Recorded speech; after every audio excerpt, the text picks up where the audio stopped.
కామ, క్రోధ, లోభ, మోహ, మద, మాత్సర్యాలు అనేటువంటి 6 శత్రువులు మనలోనే ఉన్నాయి.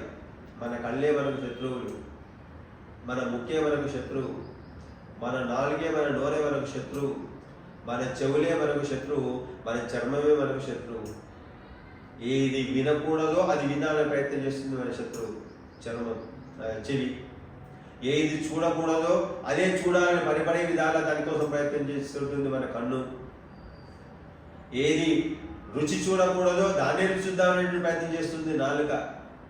ఏది మాట్లాడకూడదో అదే మాట్లాడే ప్రయత్నం చేస్తుంది నోరు, మన చర్మము. ఇట్లా మనకు శత్రువులై ఎవరయ్యా అంటే అంతఃశత్రువులే మనకు ప్రధానమైనటువంటి శత్రువులు. వీటిని జయించగలగాలి వాడు. అటువంటి వాడిని జయించగలిగిన వాడు హనుమ.